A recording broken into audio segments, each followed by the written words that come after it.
Well, it looks like a story, but sometime in 2020, at the height of the COVID-19 pandemic, a robbery incident was reported at the Phala Phala farm of South African President Cyril Ramaphosa. Now, former spy chief Arthur Fraser made the revelation and said the incident was a burglary which led to the theft of $4 million. That's about 64 million rands in current valuation.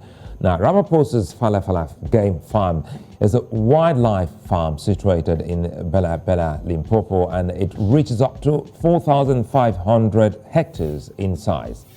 Now, the issue of this burglary was raised in the public again as another auction of the president's animals was held without him addressing the incident of the robbery. Now, South Africans have sought an explanation from the president and have accused him of money laundering and corruption, a claim the presidency has denied. One of the accused in the theft has denied they stole up to $4 million, but admitted they stole just $800,000. Now, what's the true situation in South Africa and what's the next line of action? Welcome to VSA. I'm Sulaiman.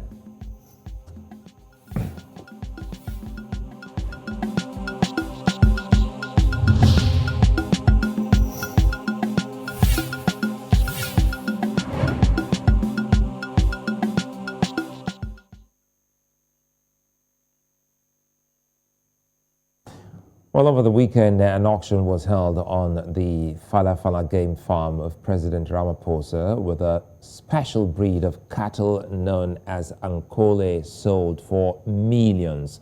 Now, while these auctions have attracted the average South African national, the question they are asking is if the auction is connected with the 2020 burglary at the same farm where up to $4 million was allegedly stolen. The South African police at the time were reported to have investigated the issue but went mum on it. South Africans are piling the pressure on their president for him to address what happened on his farm 2 years ago. While he's denied ever stealing South Africans' money or being involved in corruption of any kind, there are questions hanging over his future as president and the current Dollargate scandal. There are also doubts over the valuation of the animals on his farm for them to have fetched up to $4 million for the president. The robbers have claimed they stole $800,000, contrary to $4 million revealed by Arthur Fraser, but the president has been charged to tell his side of the story. At the auction, animals sold for as much as 1.65 million rand, but South Africans are still asking, where did the president get the dollars that were stocked in furniture on his Phala Phala game farm? Joining me to unpack this is John Steenhuisen. He's the leader of South African main opposition party and, of course, a Democratic Alliance, and Jean du Toit, a tax attorney, pretty much later, Ongama Mtimka, who's a political analyst based at the Nelson Mandela University, South Africa, will join us. Gentlemen, good to see you all and thanks for your time. First of all, let's start with you, John, and let's see, what's the feeling of this whole, issue in South Africa? Well, I think a lot of people are very concerned about this particular situation. And that concern is not going away, and it's being exacerbated by the president's silence on the matter. The robbery took place 2 years ago. The president disputes the amount, but has not been able to provide an amount. And as he is remaining silent, more and more pieces of the jigsaw puzzle, including the connection in Namibia, the use of his publicly provided protection services to pursue the private debts of clearly a business transaction, as well as how he received that money, where it came from, and why he was in possession in such a large amount of foreign currency, and why it was hidden in his home rather than being banked in relation to the South African Reserve Bank requirements, as well as the South African Revenue Service requirements. So I think that a lot of people are asking a lot of questions. This is a president who's built his reputation on cleaning up and cleaning out the corruption of the Zuma years, who now finds himself in almost his own Nkandla scandal, where he is remaining silent and refusing to speak out on the issue. And it's certainly not looking good. And South African media, civil society, us as opposition parties, and general citizens are very, very concerned about what this means for South Africa. And that's why we're actually looking at this, because everyone seemed to be putting pressure on the president to open up and speak up. And you raised a number of points in that press briefing earlier today. How will the FBI come into the case, looking at the rationale behind the FBI's investigation? Well, the fact is that there was a large amount of United States dollars, which is the currency of the United States of America. And clearly that money crossed borders. How that money arrived in South Africa in the first instance, how it transitioned to Namibia, and how it made its way back over the borders, we believe is clearly an indication that there has been there is an existing allegation of money laundering that has taken place. We want the FBI to establish where those dollars originated from, how many borders those dollars crossed in getting to South Africa, and who was responsible for bringing the dollars into the country. These are questions that need to be answered, because our South African Reserve Bank has very strict regulations around the handling and possession of foreign currency over a certain amount. And certainly 4 million is an excessive amount of money to be held in American dollars in a foreign currency. And were the exchange control mechanisms respected? Was the Financial Intelligence Center laws respected? And was the laws of our revenue service protected? When the president takes his oath of office, he swears to uphold the Constitution and all other law of the Republic. And very clearly, as we've also learned, it is a criminal offense not to report a crime over a certain involving a certain amount of money in South Africa, and this certainly fits into that category. So the president's got a lot of questions to answer, and that is why we're compelling him and pressurizing him to come clean to the nation and explain to us the circumstances of this particular Phala Phala matter. Let me bring in Jane here, and again, thanks for your time. And where does his taxes come in? Looking at the attempt, some have said it is an attempt, or there is an attempt to evade taxes here. Yes, thank you. So, I think from a purely taxation perspective, obviously, if the fact that it's received in foreign currency does not negate your obligations to disclose it to the South African Revenue Service. Beyond that, that's from an income tax perspective, and if we consider the amounts in question, it's likely that there was a value-added tax obligation that should have been reported to SARS as well when the transactions occurred. But I think the fact that the transactions were conducted in foreign currency means that they would have been highly regulated. As Mr. Steenhuisen alluded to, from an individual perspective, transactions in foreign currency are require of a natural person to exchange foreign banknotes received from non-residents within 30 days. Beyond that, for businesses, the regulations do allow entities to accept foreign banknotes from non-residents as payments for goods and services, but this comes with the requirement to submit an undertaking to exchange the foreign currency the very next day. And in that case, the entity must also keep a record of all transactions, and it must be available for inspection by the Financial Surveillance Department of the Reserve Bank. And Jean, help us here. In cases like this, there should be some form of agency that should monitor and keep track, irrespective of the personality involved, whether you're the president or not. In South Africa, where does this fall, in checking to ensure that taxes are not evaded? Well, it's obviously that falls on the South African Revenue Service, but the obligation remains on the individual or the entity, as it might be, to disclose the receipt of the amounts, even if it isn't foreign currency, to the South African Revenue Service. And let's bring in John. Listening to what Jean has said, the president ought to submit a declaration of financial interest. Now, was the Phala Phala farm mentioned or named as part of his properties?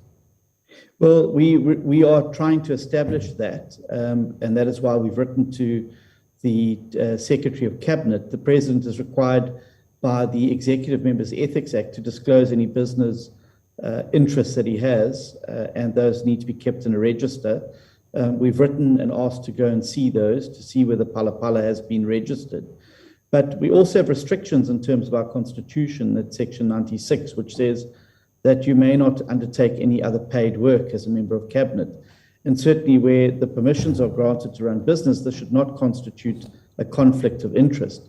Our point is that it is a very real conflict of interest when publicly funded VIP protection services are used by an individual to pursue money that was lost in a private business enterprise. The state should not be funding that type of operation.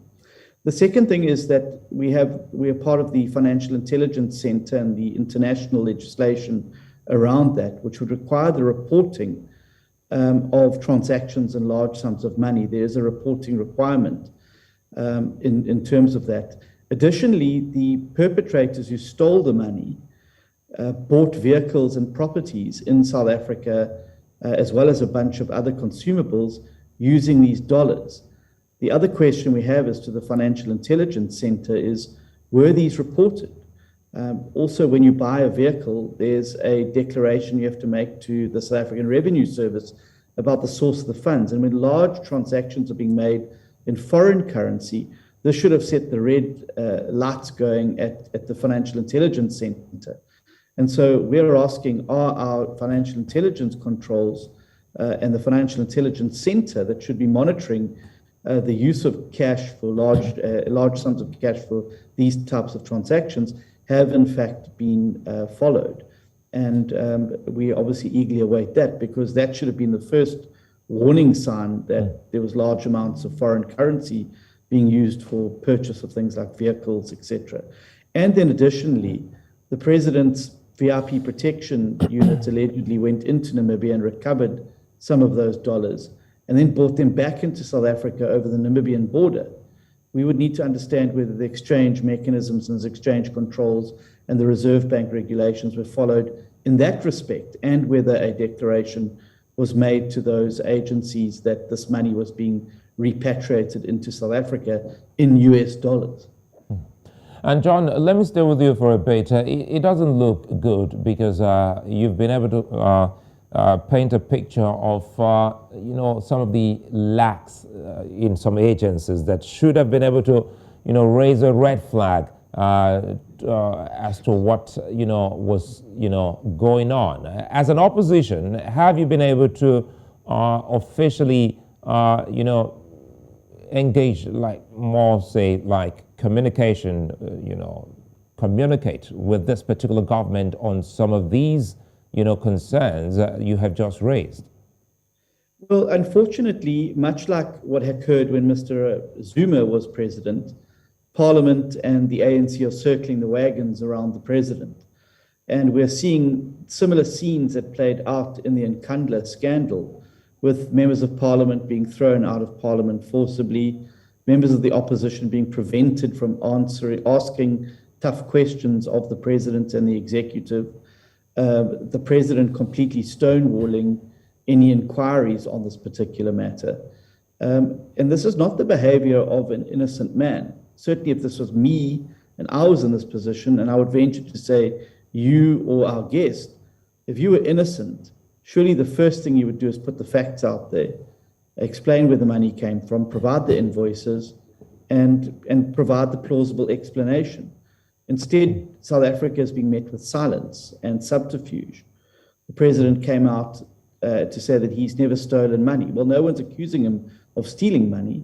We want him to explain why he's sitting with large sums of foreign currency stuffed into the furniture at his private home in violation of the exchange controls of the Reserve Bank and the SARS regulations.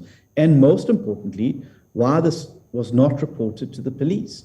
Surely, if you have a huge sum of money, 4 million rand, stolen from you, the police would be your natural first port of call. But of course, the first question they would ask is, where did this money come from? And that appears to be the problem here. The president seems unwilling or unable to be able to answer. And John, it looks like there's a cover-up somewhere. I'll come back to you. Let's bring in Jean here. And this has to do with taxes in South Africa. What does the law, if you can help us here, say about taxes in South Africa, especially from a public official's point of view? So, I mean, I think that the fact that we are dealing with a high-profile individual, or the president in this case, doesn't really matter. The simple way to verify if there was any non-compliance is to treat it as SARS would do with any other tax matter. It comes down to a simple question of if it was declared to SARS in respect of all taxes, income tax and value-added tax in particular in this case. The reason for the receipt does not really matter if you look at it from a SARS perspective. Even if the proceeds are from an illegal transaction or in foreign currency, although in this case the transactions appear or may still be legitimate, our tax laws still require such amounts to be disclosed and taxed. The issue is that from the public's perspective is that SARS upholds a strict policy of preserving taxpayer secrecy. So while the High Court in our country has ruled that the law should be amended to make exception for public interest cases, such as with what we had with former President Zuma's tax records, that judgment is suspended pending appeal lodged by SARS. And therefore, for the time being, even if President Ramaphosa is under investigation by SARS, the institution will not disclose this to the public. And I think the same applies to the South African Reserve Bank, who would not comment on any investigations that are ongoing. But SARS would have very wide powers to investigate the matter. There would be nothing to preclude them from opening previous or older years of assessment, particularly because it doesn't go back further than 3 years. But if they find that there has been non-disclosure, there's nothing that would stop them from going back as far as they wish, opening up assessments. And also, as noted by Mr. Steenhuisen, there are very powerful mechanisms, multinational treaties and the like, that would empower them to source information from all corners. And Jean, it looks to me that the laws are weak in a way, because until you can, categorically establish to say that someone is actually evading or hiding these information from you, you cannot actually come all out, knowing full well that these agencies are not allowed to, volunteer or reveal names behind some of these issues. So do you think that these laws should be amended to make it more authoritative and, real for the people? So, I think that comes down to two separate questions. On the one hand, we are looking at if the authorities have sufficient powers to enforce the underlying laws, and that's one part of it. The other question is if, when dealing with certain matters, that the public should be made aware of if a person is being investigated. Unfortunately, as the laws currently stand, the president and in fact any other taxpayer or individual would be protected from SARS disclosing that information to the public. Now, as I said, because in certain cases, particularly because in South Africa there have been various matters in the public eye where it seemingly there would have been tax non-compliance, the certain media houses have approached our High Court to amend the laws to declare that in certain cases where it's in the public interest, SARS should be allowed to make that public, specifically and also very relevantly the matter of President Zuma's tax records, to see if he disclosed the fringe benefit taxes in his on his Nkandla homestead. But as I said, that judgment has been appealed, so for the time being, the law stands and SARS does not have to disclose that. And John, I know we have one other angle that brings the Namibian government into play here, but we'll come back to that. But there are suggestions that President Ramaphosa should step aside while investigations continue. What do you think? You think this is necessary? Well, I think it's very difficult to make that call at this particular stage in the absence of the president putting his side of the story. But the problem is that the more the vacuum is created by the president's silence, it's being filled by speculation and also filled by the fact that some of the puzzle pieces, including the Namibian angle, are starting to fall onto the table. And I think it's terrible advice that the president has received to stay silent on this matter because it's causing a great deal of uncertainty, particularly also amongst international investors who are looking at a situation where head of state is sitting with millions of dollars stuffed into a couch in his home and wondering, is this a legitimate place to invest? And I think that's very damaging for both the presidency, but also for South Africa's prospects abroad. The other point I want to make is that the Financial Intelligence Center international bodies have already flagged South Africa and given us a warning that we're going to be blacklisted because our controls are extremely lax in South Africa. There was a meeting that took place last week in which South Africa was given a time frame to sort it out. So at the very least, that big transaction of $4 million, if it was a legitimate transaction, should have been reported to the Financial Intelligence Center because it exceeded the amount for reporting. So that should have been the first port of call. So it does concern me that it appears that these mechanisms are lax in South Africa and that they're are making South Africa a potential venue for money laundering and white-collar crime and the processing of the ill-gotten gains of crime, particularly if these agencies are not doing the work that they should be doing. I also think there's a further duty on the president. Yes, he is a taxpayer. Yes, he is an individual. But he also is the president of the Republic of South Africa.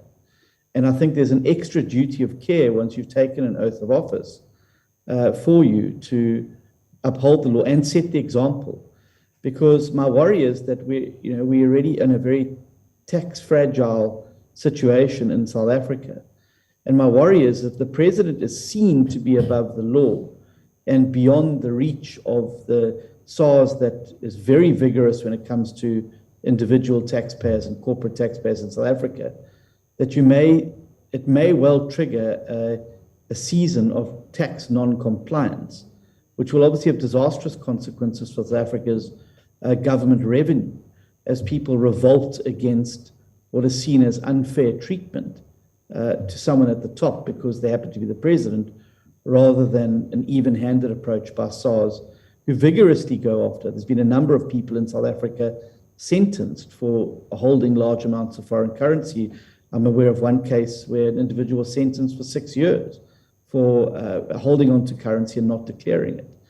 And obviously, if there seem to be different strokes for different folks in the country, tax compliance may be the victim in this particular matter. And that would be devastating for a country like South Africa, who is already in a perilous state from a fiscal perspective.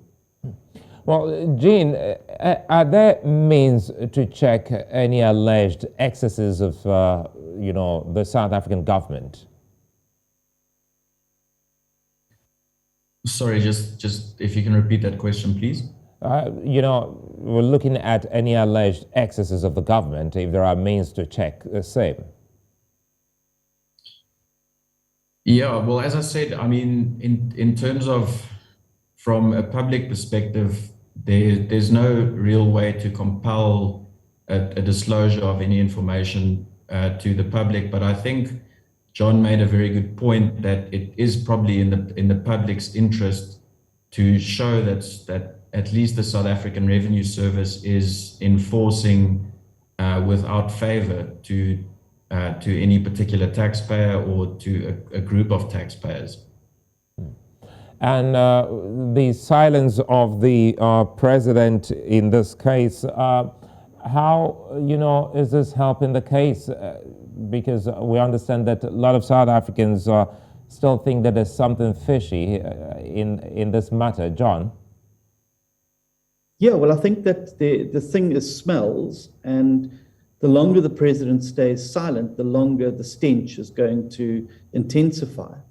As I said, we come from a very febrile background of 10 years of state capture and corruption and politicians who use the state to benefit themselves and their families. And as I said, this is a president who staked his presidency on clean, accountable government.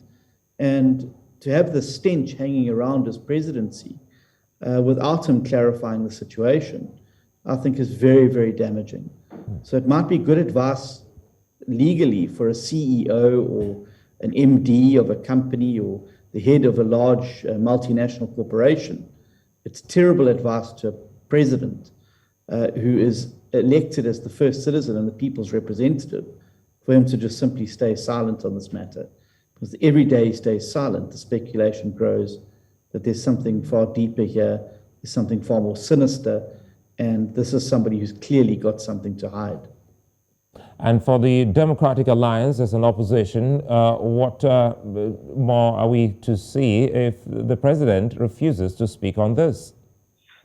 Well, we've announced 9 steps today that we'll be taking. They involved a number of agencies, including SARS, the Civil Reserve Bank, FICA, the Federal Bureau of Investigation, but also parliamentary steps where we've put a series of parliamentary questions to the president, which he should be obliged in terms of the parliamentary rules to respond to and answer within a certain time frame. If he chooses to ignore those questions, well, we have a right to approach the courts to compel him to do so.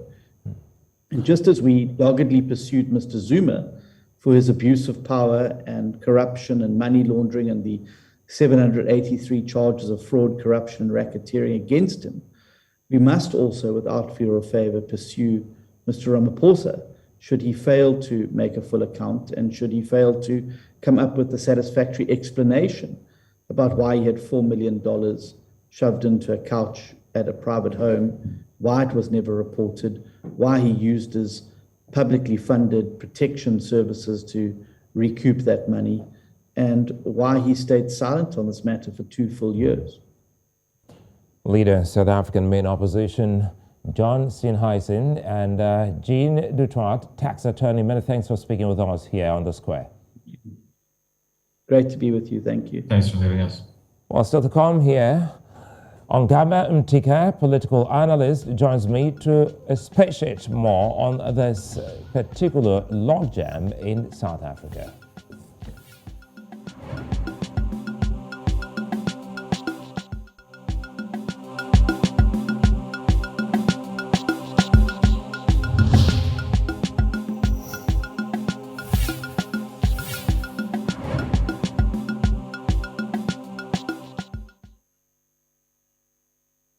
Well, the Democratic Alliance, South Africa's main opposition, has accused the president of kidnapping, money laundering, corruption, and tax evasion.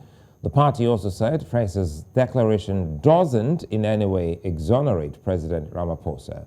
It also said scandals of the delegate nature threatens the economy of South Africa and limits the possibilities of investor confidence in the country. It asked President Ramaphosa to end his silence and come plainly to South Africans on the situation of the robbery that took place on his Phala Phala farm in 2020. The party also accused the South African police of covering up the robbery after the police chief was sent by the president on a private investigation to Namibia. Joining me now is Ongama Mtimka. He's a political analyst. Good to see you, and thanks for your time. Now, there are a couple of other issues that a lot of people would want to be addressed. The values of the animals on the Phala Phala game farm are quite high, according to some experts in South Africa. Now, have you considered the possibility of the money stolen coming from that farm? Good evening to you and your viewers, Sulaiman. So it's interesting that the quarters from which these allegations came are avowed anti-Ramaphosa, former spook. It's a former spook actually who's reported this case. There's no doubt that it does come from the farm because that's where it was stolen. What is a area of doubt and concern for South Africans is the true source of those funds. President Cyril Ramaphosa and the presidency confirmed that indeed there was money stolen in February 2020 from the farm. He states that that was money which was proceeds of from sales of game. And the scale of it, in terms of one, it being foreign currency, and secondly, it having been kept in the farm rather than banked, has been what has raised questions and, in fact, prompted the Democratic Alliance and as well as many other opposition parties and some within the governing African National Congress to put pressure on the president to come clean as to what the true source of those funds is, and in fact putting pressure also on law enforcement and tax collection organizations to actually state whether to investigate the matter with a view to determine whether money laundering and tax evasion were in fact part of the crimes committed here. So President Ramaphosa is one of the biggest Ankole farmers in the country. Help us here, for those who are not South Africans, what's the cost of one Ankole cattle, so the people can understand the nature of that farm and the kind of business there? So we got introduced to this breed as the average South Africans when the president of CAF in the continent and billionaire brother-in-law of the president bought one of these cows for just above 2 million. I think this was last year or just one. Year. I beg your pardon? You said just one. Just above 2 million when we first heard about the Angola breed as the average South African. And then in the recent auction which was held, a bull which the president is sold in an auction last weekend, apparently sold for over 1.2 million. So this breed, which is an East African breed, apparently from Kenya, is selling a lot in South Africa because of its uniqueness. And so it's been quite an interesting one. But also one of the farming activities in South Africa that have picked up big amounts of money are farming of game, which, a lot of farms that used to be agricultural farms have turned to become game farms in South Africa, given the huge amounts of money that flow within that sector of the agricultural economy in the country. So now, what's the feeling of the average South African at the moment? Sure. So you see, the opponents of President Cyril Ramaphosa have tried a number of things to try and discredit him. The first one was the massacre of over 40 workers in 2012 by the South African police in a confrontation that turned deadly. And the reason why his name was being, people attempted to frame him in the fray was the fact that he had called for concomitant action because Lonmin, a company in which he had shares, was negatively affected by this. So people had always tried to frame him as the main person behind that massacre. Obviously, I mean, that was quite a stretch, and a commission of inquiry declared that even though the president had called for, concomitant action by the police, it could not have been envisaged that he, in fact, meant the shooting of people. And then there was a huge transaction done by the state utility company that provides electricity, Eskom, with a major multinational, Glencore. And even there, the president had a significant room for plausible deniability in terms of whether or not he was truly involved in acts of corruption and favoring Glencore in a deal with the state utility. It's this allegation about the theft in which he's a victim, and also the allegations of abduction of perpetrators and use of CIA style interrogation tactics has been what has got potential to stick. It's the first time that those who are opposed to President Cyril Ramaphosa have found something which is in fact gaining popular acceptance by South Africans. And the context here is that most of the people that were, against President Cyril Ramaphosa are people alleged to have been involved in state capture in South Africa, people who were involved in grand scale corruption and repurposing of state institutions for their private gains. When he came into power, he was fighting against that and has built processes both at the level of the party and the government to try and deal with, those accused of state capture. It is the first time that they in turn have been able to come up with allegations that have got a lot of us talking about whether the president has got something to hide or in fact calling for his resignation. But what do you think? Doesn't it look like he's got something to hide? Well, it does. It does look like it on a number of things. One, the fact that the preference for what is said to have been proceeds of game was to actually keep it in hard cash at a farm rather than bank it. More so from somebody whose business interests have included, a Bidvest, which is a big company in South Africa that's involved in cash collection and provides cash solutions for churches, among other organizations. Secondly, the attempts to apparently keep this hush-hush and off the public radar, and also the international relations scandal, which involve what seems to have been collusion between the South African president and his Namibian counterpart, and then failure by South African authorities to cooperate with their Namibian counterpart when they apprehended, the Namibians that is, apprehended one of the suspects, Emanuela David, in Namibia, and sought the collaboration of their South African counterparts in order to charge Mr. David with the appropriate charges. So it turns out that the South African counterparts did not cooperate with them. So this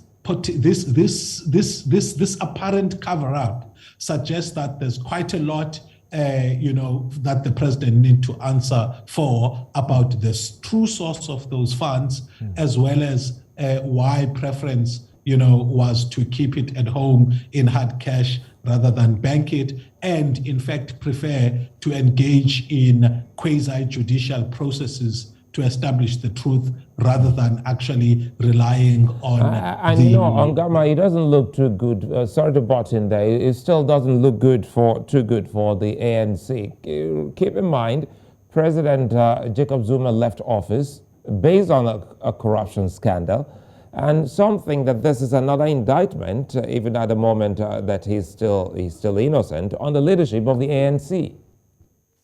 Absolutely. So, in fact, this scandal problematizes a narrative that the Ramaphosa administration have been advancing in South Africa that their process of rebuilding institutions was truly impartial and aimed at ensuring that we have the institutional architecture that preceded the rise of former President Jacob Zuma.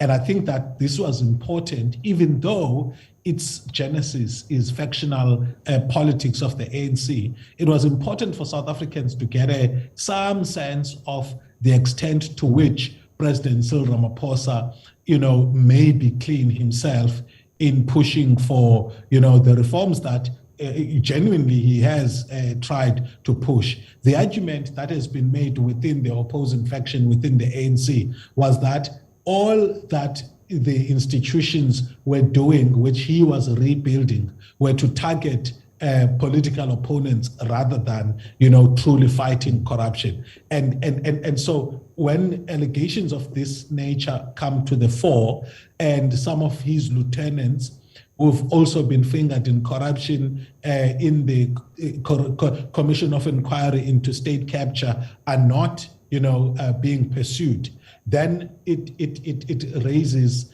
the possibility that, in fact, theirs is a very partial rebuilding of institutions. And President Ramaphosa has been seen to make some moves in terms of corruption. He battled Zuma and the Gqeberha brothers. Now, does he have the benefit of the doubt on this at the moment? I guess he does, in the sense that this is the first scandal to possibly compromise him. However, I wrote a piece in national media platforms, in fact, before the surfacing of the scandal, arguing that him and his generation have served their purpose in South Africa. And if they are serious about the rebuilding work they have started, it's time that they bow out and position younger successors to take the fight forward. And the reason why I was advancing that is that among this generation of liberation fighters in South Africa, there has come to be a wide acceptance that all of them have what is called little skeletons, which they have, which compromise them in terms of their integrity and moral standing. So when the scandal came, I think it strengthened that view, at least on my part, and I see that now also among many South Africans, mainly from the opposition parties, who feel that while President Cyril Ramaphosa may have contributed genuinely in rebuilding some of the institutions, both at the level of the ANC, enforcing people facing corruption to step aside, as well as at the level of the state, the extent to which he can remain as a political champion for those institutions has come to be, in doubt. And as a result of that, he needs to make way for people who actually do not have small skeletons, that they have to protect and be anxious about. Now, there are claims from a number of South Africans that the media has blown this situation out of proportion. Is there a perceived media hype, really? I would rather the South African media erroneously blew things out of proportion than have a sweetheart relationship with the administration. More so given the fact that an opponent of the president have actually attempted to raise flags about potential involvement in corruption on either his part or on the part of his lieutenants. So indeed, it may be argued that in one way or another, so the people who advance that argument, for example, would say we should await the investigative processes that are taking place. However, just based on the, moral and ethical ideas about the scandal is enough to actually say the president has got something to answer. It may be that they can explain away the issue of why he had a huge amount of foreign currency, within his property. It may be that they may explain why they didn't report the case to the police proper, but rather his protection detail as well as crime intelligence. But what they cannot explain is the fact that to say that to keep foreign currency is not ideal, and to keep money in hard cash is not ideal, and therefore raises suspicion about the true source of those funds.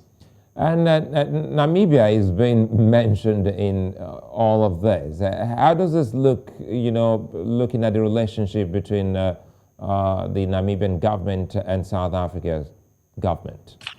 Well, it appears that the relationship between the presidents, at least, is a lot more cozy. In fact, for the opposition, too cozy. So you've had agitations both in Namibia and in South Africa from among the opposition parties to say both presidents need to account. As far as the relationships are concerned between the two countries, foreign policy tends to assume the character of the sitting president in terms of attitudes towards others. So I don't expect, at least from a political point of view, for relations to be strained, because presidents have got a significant bearing on the foreign policy posture of a country in relation to another. However, at the level of administration, especially cooperation on matters of international crime, the relationship may have been slightly strained among administrators, both in the National Prosecuting Authority in South Africa and its counterparts in Namibia, because of the allegations that the former did not cooperate when Namibia were attempting to ensure that there's an administration of justice within their own borders, about the matter of Emanuela David. And before I let you go, Ongama, how do you think this can be resolved? Because it doesn't look like it's going away too soon.